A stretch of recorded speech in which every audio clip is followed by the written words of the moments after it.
Welcome to Whistleblower Network News. I am your host, Jane Turner, FBI whistleblower and advocate. It is our honor to share with you these experiences of real life heroes and people of integrity. I am so happy today to have on Aris Danikas, a whistleblower from South Africa who had to flee to Greece in 2008, fearing for his life. He fled after collecting incriminating evidence against Durban's Cato Manor Organized Crime Unit, an elite unit of the South African Police Service. It was accused of running a death squad and committing scores of assassinations over suspected cop killings and taxi wars. Following Donicus's publication of a series of videos and photos in 2009 that laid out extrajudicial killings, tampering with crime scenes, and the torture of suspects, all of which Donicus alleged were committed by members of the Cato Manor unit. This was taken to court, and South African prosecution authorities did look at this. Now, tell us what you're doing today, Eris, because you were so brave.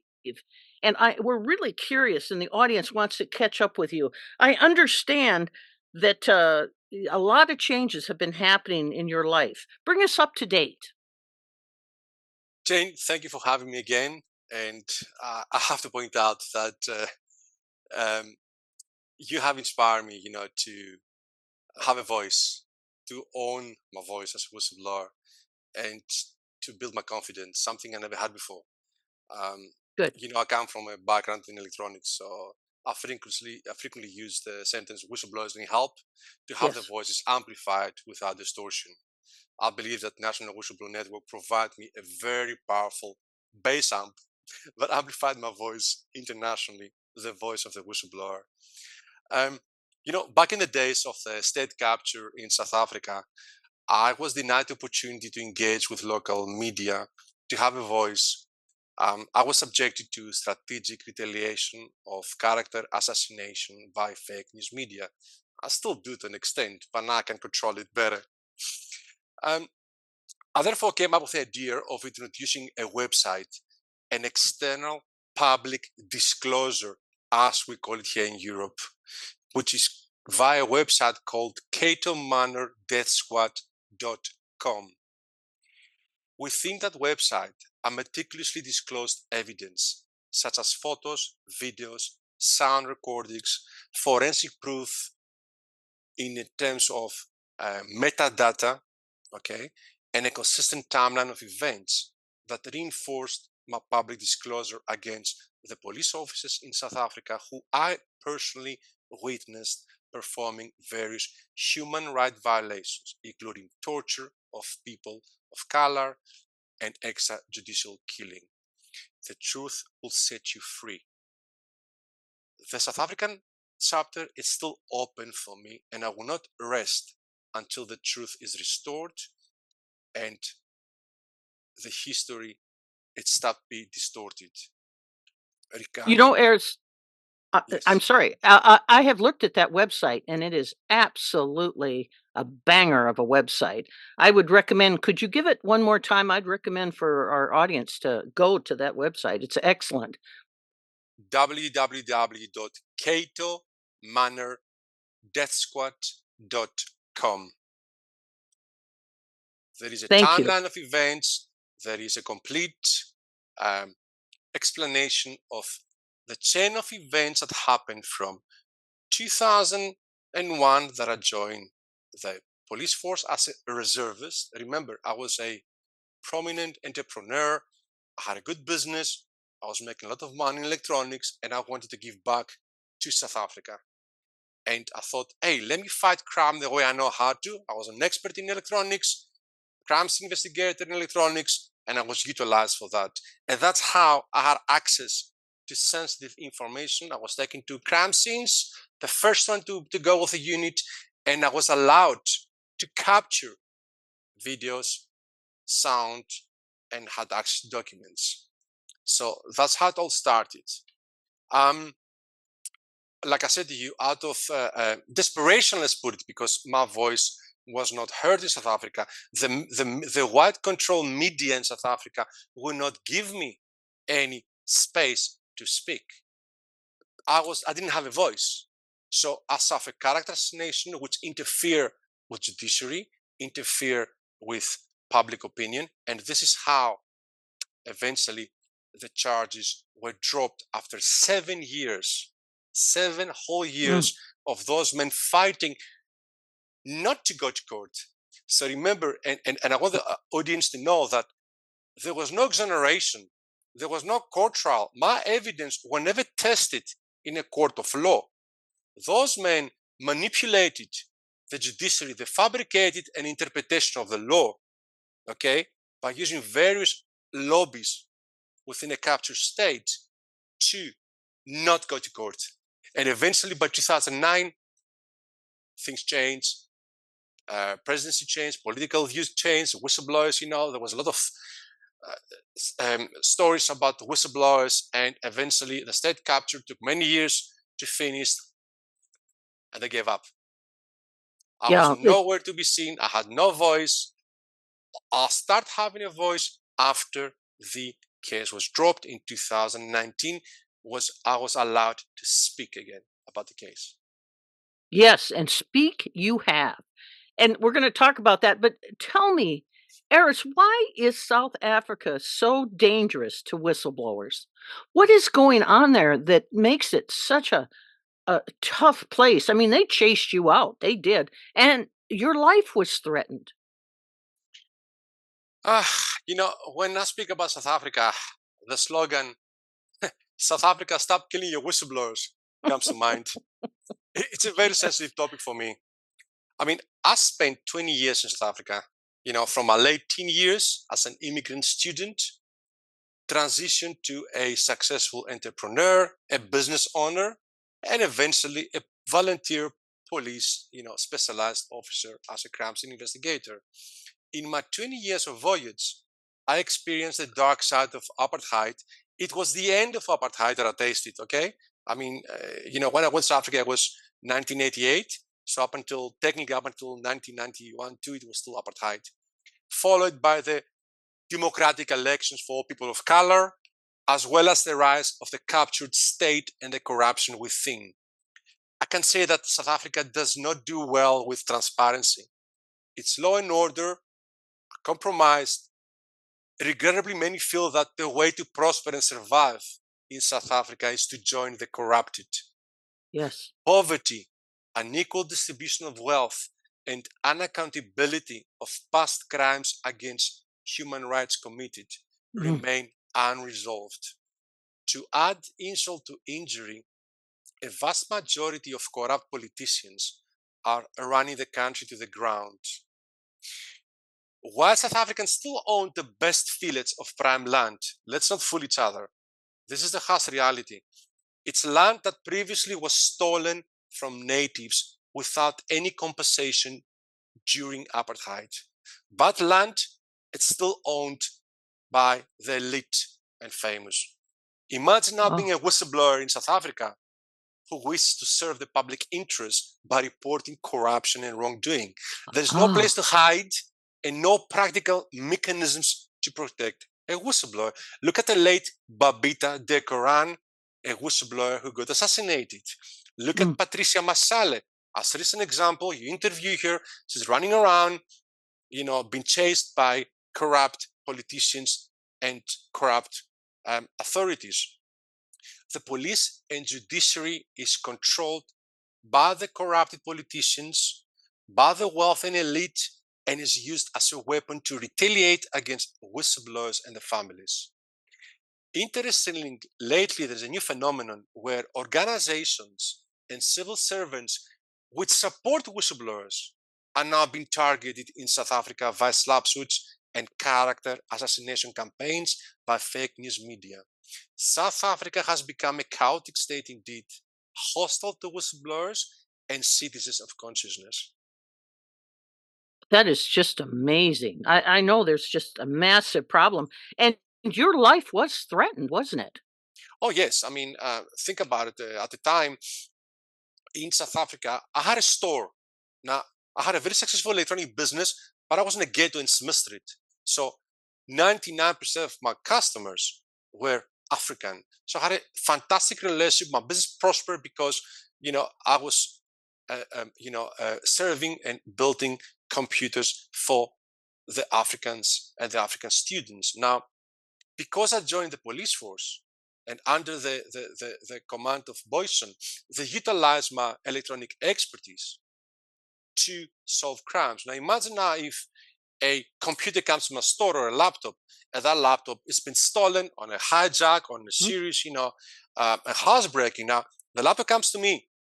Now, instead of me do the repair, pocket the money, okay, and say, hey, I made some more money, I couldn't do that. So what I did is I started doing forensics that I had developed on my own procedures, go through the hard drive, do recovery data, find some photographs, find out who that belongs to, or go through the process as I was a registered dealer for many computer companies, trace it back to where it was purchased from, and eventually I found a case number, a victim, and I could recover the laptop or the computer. I mean, it's been recorded.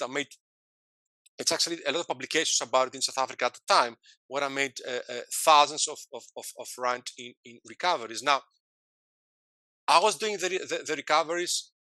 My unit was getting the credit, which is okay. But then I become a target because now, Yes. when I turn against my unit, Yes. I lack the protection I had. Suddenly, there was a side-by shooting. My windows of my store, I found the next day full of bullet holes. I was physically attacked in my store. I've got a video of it. I had death threats. I was getting SMS on my cell phone telling me, we got a new package of you, $50 a month for funeral arrangements, and things like that. Then I start getting decent policemen contact me, tell me, listen, be careful.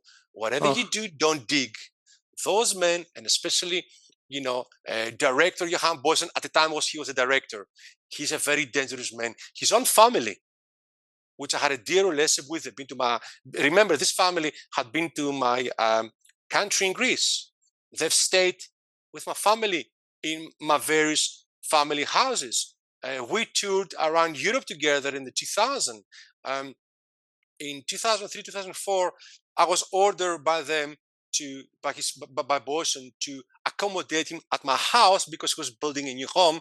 And he didn't want to go and rent a place. So I had him living with me. I had no say. I was basically hosted by those mafia-controlled units. And when I turned against them, things went south. Suddenly, I was getting all those threats, and I had experience after 7 or 8 years. I knew the modus operandi of the unit. So it was a matter of time before I was silenced. And that's how I did 2 public disclosure. I've done 1 internal public disclosure in 2004 when I secretly recorded torture at the cattle miner office. Now, people say, oh, it's not a very high resolution, blah, blah, blah. Well, it was the very first Nokia, 2004, It was like, anything I could do was like pick up the phone and pretend I'm talking to my mother in Greek and say, Hela mana. Meantime, I was taking 3 little short video clips. I've seen that video, and it's if you look at the metadata on it, easily, metadata don't lie. It's embedded into the video. Metadata, exactly the same dates of a log files, the arrest, of the interrogation. And everybody who's been to cattle miner unit, they know the layout, they know the officers, they know who are involved. So when I took that video and I reported to my commanding officer, Johan Boysen, in front of my wife, who was then my girlfriend, and he was living with me. She used to come to my store because she used to do all my digital portfolio as a graphic designer. So when we sent this video to him, I said, Boysen, look what's happening here. This is wrong. He started laughing and said, that's my boys. That's how we make progress. Don't show this to anybody. After that, I was not allowed to go to an interrogation. And every time I used to visit the unit, there was a big green bucket where they'll select the cell phones and my cell phone. Yes, they didn't want your phone around them anymore. But so you had to be smuggled out of South Africa to get Yes. back to your home country. Yes. And how did you find the courage and strength to carry on when you were surrounded by danger and all these difficulties? Because it did not stop once you left South Africa. It continues to this day. You know, there's a time chain of events. You know what we're saying? We say when you do public disclosure, the first period of time is very crucial and dangerous. So if you can escape, okay, you escaped danger by leaving the country. Now remember, I was fortunate to have two passports. I was a South African citizen and a Greek citizen. I will frequently visit my family in Greece because remember, I was on my own in South Africa. Yes. When I immigrated on my own at 17 years old. So I used to now, I become wealthy, you know, I had a business, I can afford to, anytime I want to, grab a plane, Olympic Airways at the time, 9 hours, go surprise my family. and often I used to go to Greece. So those men were accustomed to me going for holidays to Greece and come back. So I bluffed and I said, you know, I'm going to go visit my family. My dad has some problems with his health. I find a nice excuse because I didn't want to raise the alarm because they control. Right. I mean, they were the head of organized crime in South Africa. It's something similar to you guys in the FBI or something like that. And Yes. they had red flags. They can easily see who's coming and going at the airport. I mean, I was part of the system. I know exactly how they worked. So I was looking for a reason to live with my wife without raise alarms. So what I did is I went to the Greek embassy, which I knew and trusted the people. And I said, look, this is the situation. I need to get out of the country. So we did an application. Now, it's quite funny because part of the character assassination campaign at the time was that Aris Danikas is a thief. He wasn't dead. And Oh, he yeah. actually smuggled thousands worth of equipment, computer equipment with him to Greece. Yeah. How on earth do you smuggle thousands of computer equipment to Greece? You gotta go through a process. There is a list Right. meticulously displaying what you're taking with you, okay, Yes. your personal belongings. The embassy has to approve it, and then with this, you fly and you go to Greece. So Yes. we took with us a small little wooden container, like one by one, okay, Yes. which had, you know, personal clothes, personal items, one, two of our personal laptops. That's it. So Right. a friend of mine, a Greek South African friend of mine who I owe him my life, and he's being victimized now by those Yes. people. He drove personally to Durban. He drove us back to Johannesburg, who stayed at his house for one night. He Hmm. paid with his own credit card, one-way tickets with Olympic Airways, so our name doesn't flag on the payment. He drove us to the airport.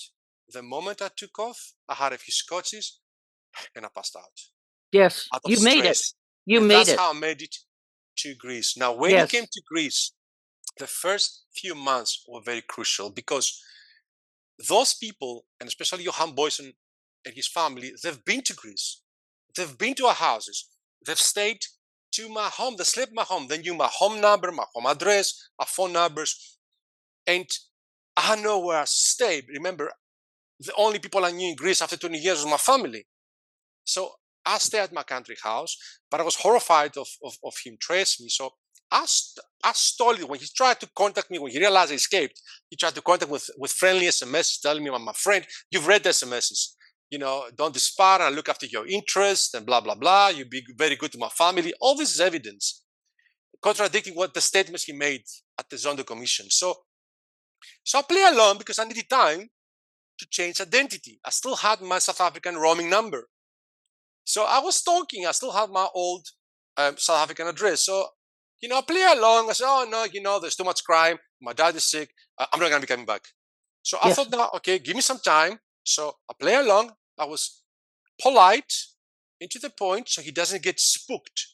And the moment I managed to change identity, which means go now, get my Greek IDs, you know, rent a place, get a Greek medical aid number, all those things I didn't have because I was a foreigner to Greece. Um, then I switch off everything. I cut any communication. And I said to myself now, okay, I escaped danger. Then I was like, okay, done with South Africa, but there's something I have to do. South Africa was great to me. I need to do one last try. So I've sent emails to government officials because previously I had recovered a stolen laptop from a very corrupted politician in South Africa. And in there was a list of government officials. So I started sending emails saying, look, this is a story with a Katamani unit. This is what I witnessed, okay? And then I sent it also to CNN, Al Jazeera News, and then I said, chapter closed. I also went on the on the internet and I opened a channel. And that was early 2009. Remember, I left South Africa. I left from South Africa around October 2008. So a few months later, very few months later, after I changed over to be from South African to Greek and find my own place and my own identity, I went on YouTube and I upload some of the videos. I said, this is the situation in South Africa. And then I said, it's chapter closed for me. I'll move on. Yes. 2011, my wife is pregnant with her first child. I'm Yes. not relaxed. I feel like there's no danger. Everything is good. Boyson finds my email from a South African Greek doctor who's supposed to be my friend and betrayed me. Yes. Because according to South Africans, to many South Africans, I have betrayed my own race. Why? Because I turned against whites who I blew the whistle of being racist. Yes. And using apartheid methods of interrogation against people of color. That is what Yes. my public disclosure was. Okay, that's what Aris Danikas said. It says, I haven't signed for it. I'm not going to torture people. I'm not going to torture Africans. I'm not going to manipulate crime scenes. That's not what I signed for. So in 2011, an activist messaged me through YouTube and said, are you aware that there is a investigation, a criminal investigation now in South Africa against your unit? I did not know that. Yes. And I said, I didn't know that. I said, we've seen your evidence on YouTube. Can you help us? Can we get the authorities to contact you? And then that's how I become involved for the second time while I'm in Europe, while I'm in Greece, and become a witness for the prosecution. And they want to use my evidence for their own reasons, whatever that was. Was it political? Was it corruption? Whatever the reason was, I didn't care. I said, here's my evidence. You do whatever you want with it. And then it was a whole process of 7 years, which I suffer character assassination. I start feeling threatened again because then obviously now you try to be in a witness protection system. They tell you those guys are dangerous. Again, I knew that those guys knew my parents, knew where they were living. They could have do something to my family. They could trace me through my IP addresses because I was a bit careless before. Things can happen. So it started again. I started reliving again what I went through up to 2008. And that lasted 7 years up until the case was dropped. Now, last thing I'm going to say about this, and then we're going to move on, is I want to go on record. The case was damaged and dropped because in 2012, authorities came to Greece to visit me 3 times, 2012, 2014, and 2016. I speak under correction. When they came to visit me in South African embassy, they were begging me to go back with them. Says, now, let's go back. Fly with us back. We'll protect you. I said, you cannot protect nobody. People are dying left and right in South Africa, whistleblowers. And they wanted me to sign an affidavit. But to sign an affidavit, if you're in Europe, the law says that it has to come departmental with a what you call NPA, not NPA, a special process anyway, that it has to come departmental in order to ask you as a witness if you want to testify. And they didn't have the time to prepare that. So what they've done is they're taking my draft, whatever evidence I gave them in draft notes, they went back to court in 2012 and they presented as a sworn affidavit. They actually lied in court. And by doing that, they jeopardized my human rights, my legal rights. They placed me in danger because suddenly my name was everywhere, okay? And they jeopardized the case. They sabotaged their own case. That's when I started to suffer character assassination. They couldn't kill me. They couldn't locate me because I was hiding. And they start going through fake news in South Africa and building a fake news case, which I cannot fly to South Africa and have a press conference and call a press conference about it. Your life is in danger if you go into South Africa. I had So you, babies, I had family. I know, beautiful babies and a Thank you. beautiful wife. Yes. Thank you. Hi, we'll be right back with more of Whistleblower of the Week after a quick message from one of our whistleblower friends. Don't go anywhere. Hey, this is Austin Handel, also known as Officer Ash on social media and as the Dunwoody Whistleblower, and the Vice Chair of the Lamplighter Project. Leading whistleblower attorney Stephen Cohn's latest book, Rules for Whistleblowers, A Handbook for Doing What's Right, is the ultimate guide to blowing the whistle. Rules for Whistleblowers is an easy to read, essential tool for anyone curious about whistleblowing. The book lays out 35 rules to help whistleblowers navigate the complex and dangerous world of whistleblowing. Subscribers to the Whistleblower News Network can also receive 35% off a copy of this indispensable resource. Visit whistleblowersblog.org/rules for whistleblowers to learn more. So whistleblowers, when they're under such stress, they suffer retaliation, and it continues to this day. I talked to a whistleblower recently who's absolutely gobsmacked that after years, the people she initiated a whistleblower complaint against are after her in every way imaginable on the media, and I know that's happening with you. People have contacted me from South Africa about you, trying to slime you. And And so, Blueprint. yeah, and Blueprint. And here's my question. Some whistleblowers, after suffering this kind of trauma, and we're talking trauma here, not only to you, but to your family, some go up and live in the woods and spend the rest of their life there listening to the birds. Some just want to be away from it all and heal. And then we have people like you who decide to take up the cause of whistleblowers. And I have seen here where you have just established a new initiative and it's international. And I'd like to talk to you about it because it is incredible. Can you share with us about your new initiative and the purpose of it? The Liberty of liberty speech. of speech. The idea was obviously my background. Now, because of we call ourselves veteran whistleblowers who have, Yes. survived physically and mentally from retaliation. So once we survived and we have the strength to move on, and we have people like you, helping us amplify our voice, give us confidence to carry on. Organizations like, again, yourselves, who appreciate what we're going through. Um, Yes. that gives us the strength to focus, to regroup, and see what can we offer with the knowledge we have, get in order to help future generations of whistleblowers. We want to build a better world for our children. I mean, I'm a parent, I want my kids to be able to live in a better place. So from 2019, I started 17. Sorry, I started getting involved with Blueprint for Free Speech, which you know of them and their work, and I was tasked to be the person in charge of the international awards for whistleblowers in South Africa. For the last 3 years, if you know, we provided international awards for quite a few South Africans. So Yes. now I can say that was the key person behind it, doing the coordination, nomination, and screening and veto.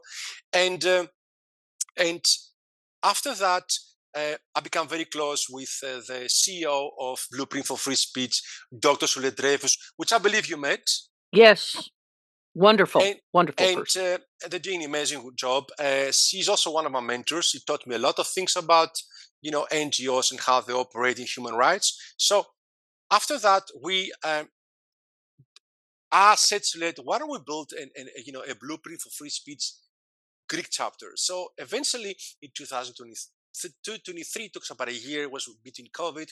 We built the Greek NGO, um, which was named Blueprint for Free Speech Greece. And eventually, a year later, I thought to myself, we need to have a Greek identity. We need to go now on our own chapter. We're learning enough, and we need to be independent. So The idea was excellent, so we looked for a name. It was difficult, but my moose, as I said the name word, my wife, which she's another mentor of mine, Yes, yes. Celian. She's also a graphic designer, so she came up with the idea of liberty of speech.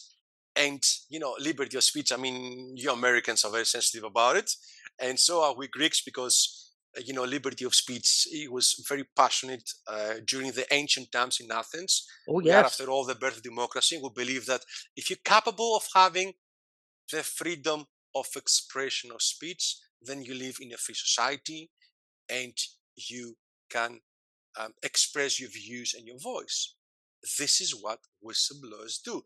This is the United Nations Article 19, which we defend, okay? The freedom of expression of speech. So now, I came up with the idea to come up with a Greek NGO, which will have obviously international status. We'll work all over the world, including South Africa, America, Europe, and Dr. Sule Dreyfus is a co-founder.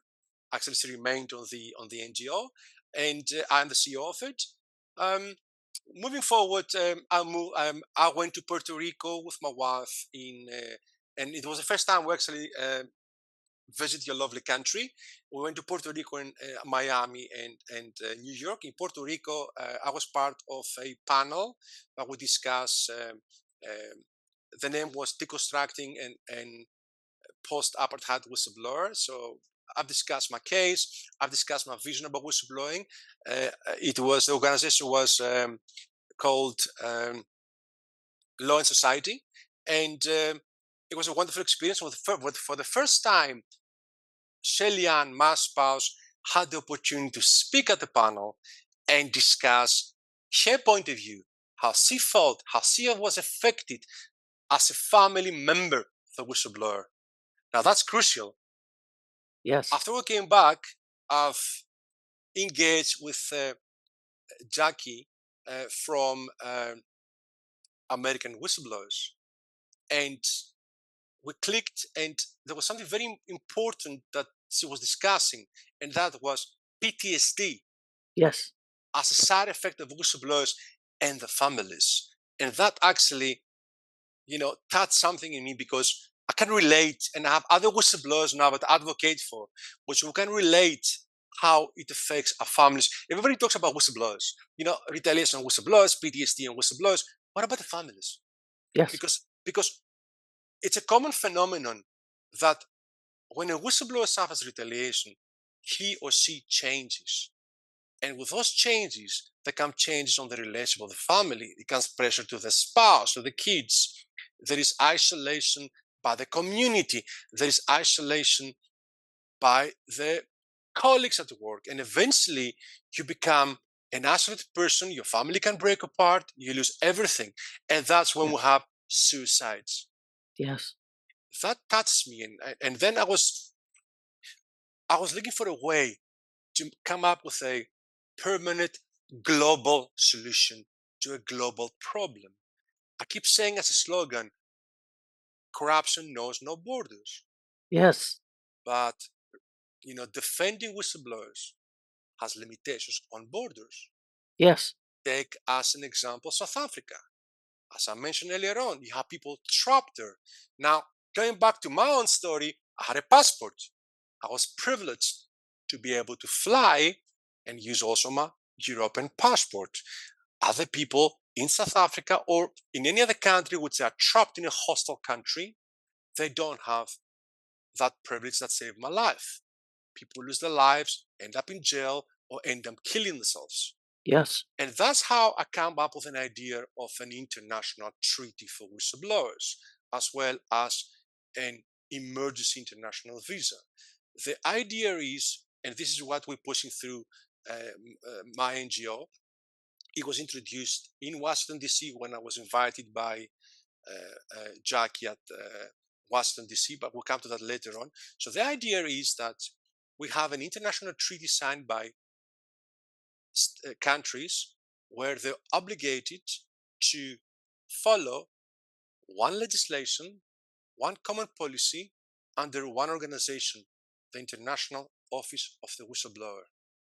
Now then, those countries, especially third world countries who need to improve the economy, and they want to convince Western countries that we're going to invest in you, they want to also increase their PSI. It's called the thing.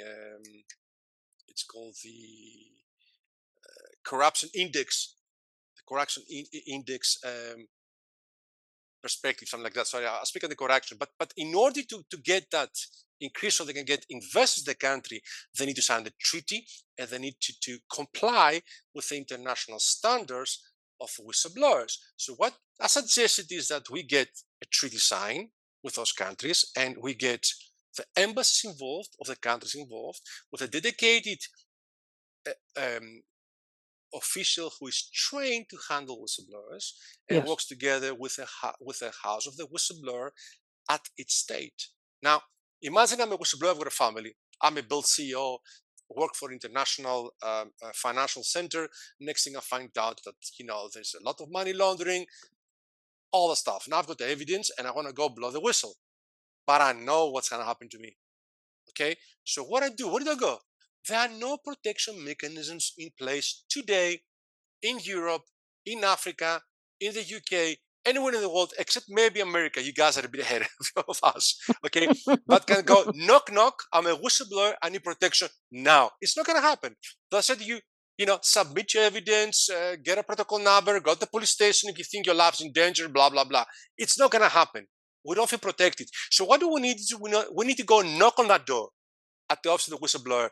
The experts need to actually listen to us, do a first initial screening, and then if they think that we need protection, they can put us on a plane, fly us via an international visa to a friendly country which has signed the treaty for rehabilitation, and from there we can testify, produce the evidence, because we won't be under threat. My family won't be under danger. I will have a place to live. I don't have to worry about paying my rent, and that way I will be able to comply. I will be able to provide a public disclosure without being under stress, and I won't be suicidal. I won't suffer PTSD. So it's a win-win situation. And that is what I come up with it. And this is going to be your legacy, is it not? I mean, this is your life so. At this point. Yes, I yes. so. And I need to know, Aris, does your NGO have a contact number or somewhere on media where people Yes, can we've got a reach website. out? Yeah, libertyofspeech.org. And that's as simple as that. Libertyofspeech.org. Yes, simple as that. And libertyofspeech.org, which you're the CEO. I'm the CEO, and you'll see who our advisors of the board are. I'm pretty sure now that the dark, evil people, they will go in, find those advisors of the board and send them stalking emails saying what an evil man I am, what a crook I am.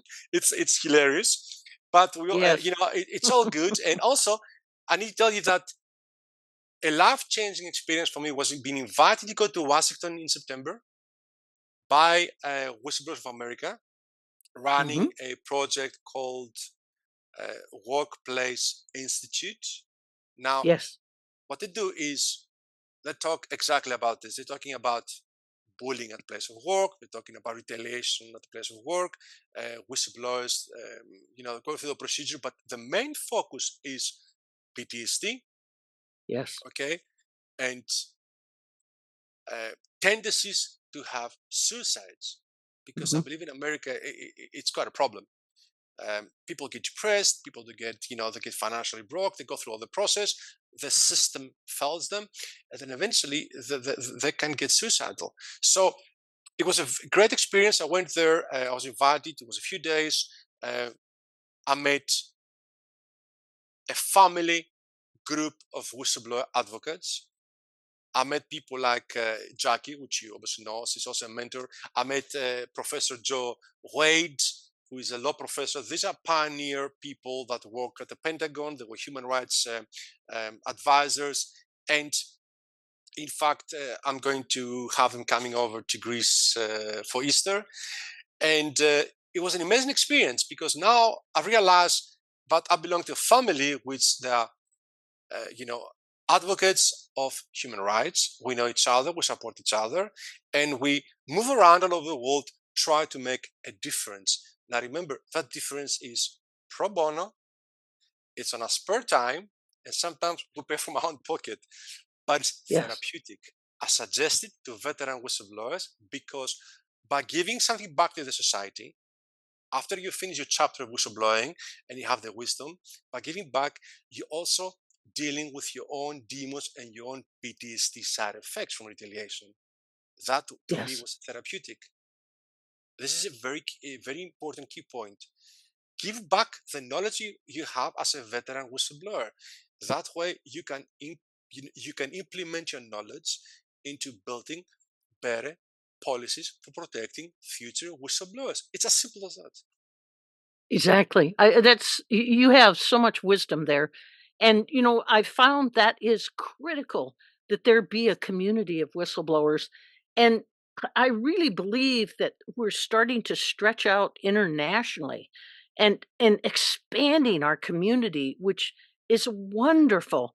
And as you know, we're working on an initiative, I am at least, have a GoFundMe for supporting whistleblowers and making Whistleblower Day permanent because we want to honor whistleblowers, and that's an important part of this whole puzzle too, is honoring people like you who have sacrificed so much, given up so much. Your family has suffered, and you know people like you deserve to be honored and supported, and I really firmly believe that. Hopefully, that will be my legacy, and I'm just thrilled at what you're doing, Aris. I think it's a contribution which just is supreme, and I commend you for it. Now, your institute is having a conference in June, correct? Can you Correct. tell us a little bit about that? 11th and 12th of June, we just finalized now the fine points. We got a venue, we got sponsors, and we're going to host a very first international conference in Athens in June. We have a colleague from Whistleblower of America coming over. We're going to have also Blueprint for Free Speech.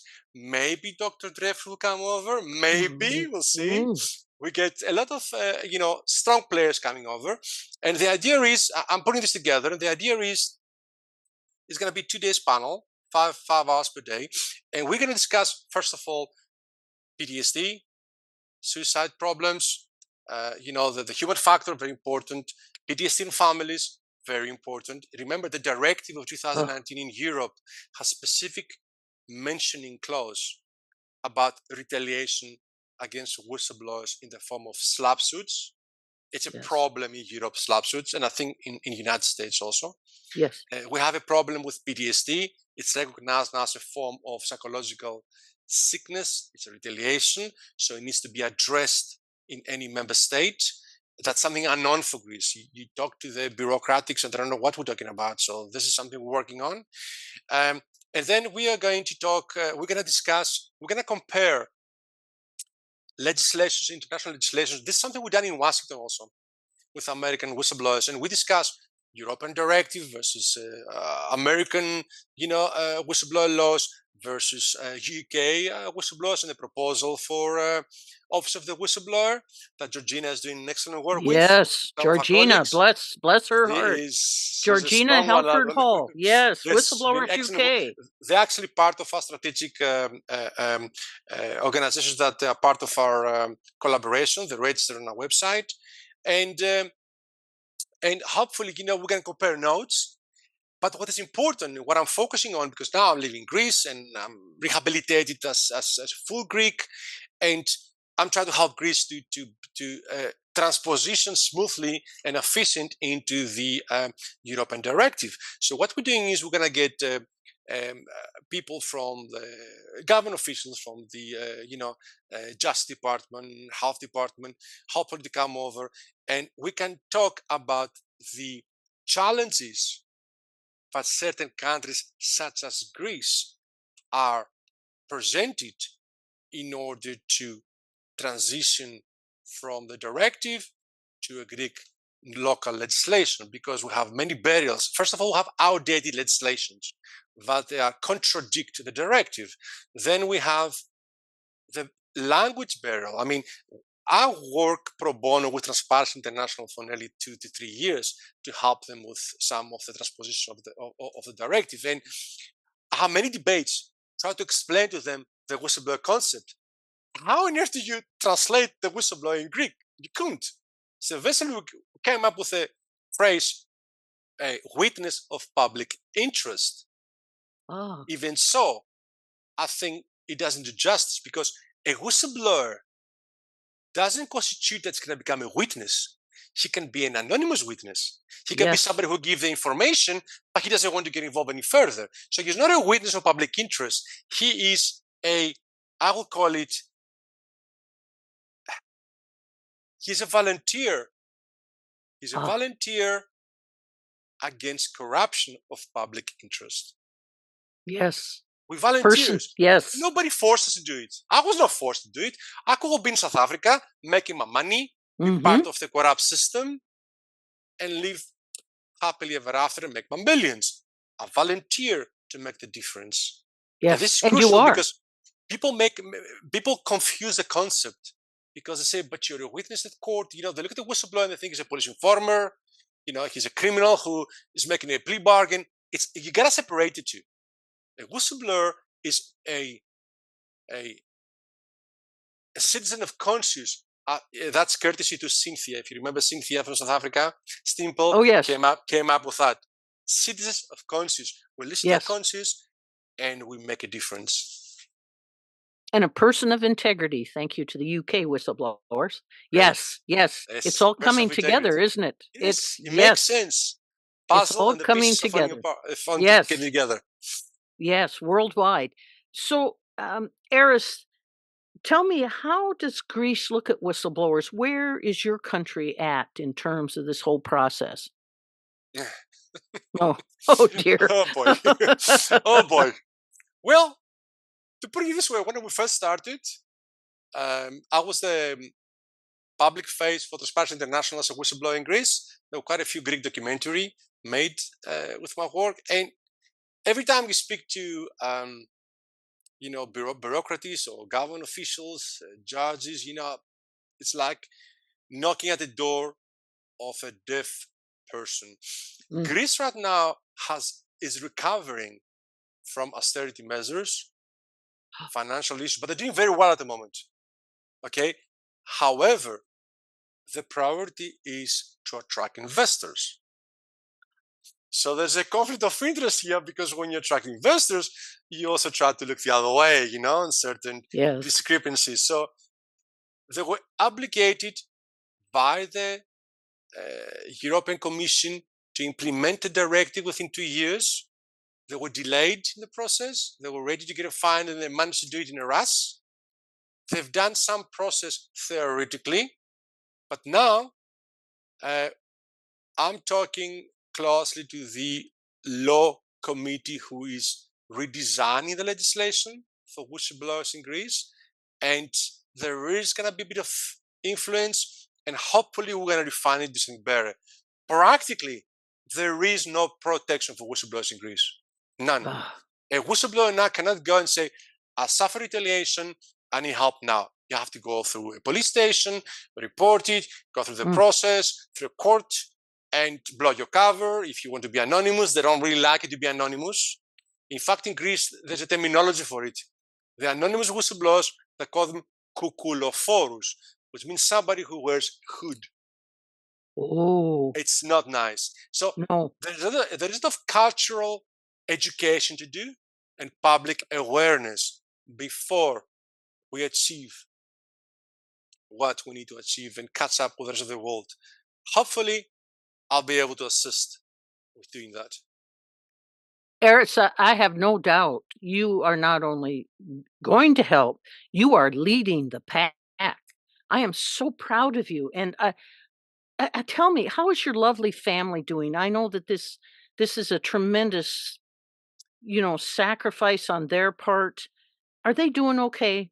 You have a lovely wife, lovely children.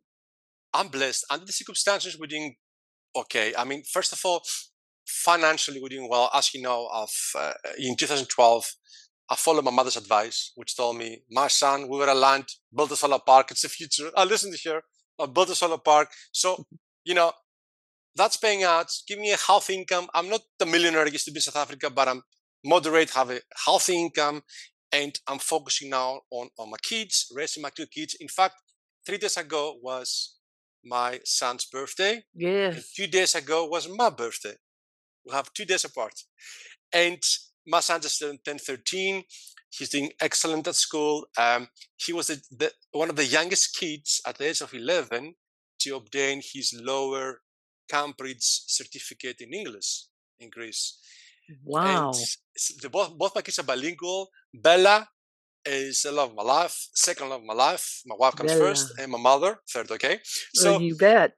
Bella is just turned 10, beautiful, very clever girl, and my wife's doing extremely well. She's now she was baptized last year as a Greek Orthodox. It was her own wish, no influence by me, and she kept her second name, which is a Christian name, Anne. So now she's called Anne instead of Celian. And we're waiting for her Greek citizenship to arrive. However, because we have an international presence now and a signature on the international, whistleblower community, we start getting retaliation from South Africa. And the same man, Johan Boyson, is now targeting my wife. Oh, So on New Year's Eve, 2024, New Year's Eve, I get messages on my phone suddenly. I get harassment, and then my wife has been stalked on Facebook, on LinkedIn, everywhere they can find her. He's stalking her with messages and hate speech. So we're doing okay, but it's, we're managing it. It means that we're doing something right. yes. For those evil people to turn into such an evil attacks on your family. And remember what I said earlier on? Retaliation against family of whistleblower in terms of bullying, it's a problem. Yes. Yes. And, your kids someday are going to be talking about the hero that their dad was. And Greece is going to be talking about their hero's son, Aris Danikas. And internationally, I think you're going to make a difference. You are a person of integrity, conscience. You are a hero. Thank you, Aris. I just adore you. Thank you. Do you have any last words for us? Oh, I mean every one of them. Just carry on doing the amazing work you do. I mean, I tell the world that when I met you, I mean, my life changed in terms of, again, you gave me strength, you gave me inspiration, and you gave us hope. Yes. Because the human factor is what we forget about. We think about other things, but we don't consider the human factor. And that is important. That gives us strength to carry on. Because whistleblowers, exactly, they look at the conscience. And that gives them the goal to carry on. Aris Danikas, a hero, not only to his home country, but the world. Thank you, Aris. Thank you. Thank you for listening, and please don't forget to like, comment, and subscribe. If you want to read more whistleblower stories, go to www.whistleblowersblog.org. Music by Rachel Kilgore. Editing and booking by Anissa Sheikh and Victoria Thompson. And a special thanks to our sponsors, Whistleblower Network News. I think you'll find that it's just as hard to stand up tall as it was when you were small. The truth is hard to say.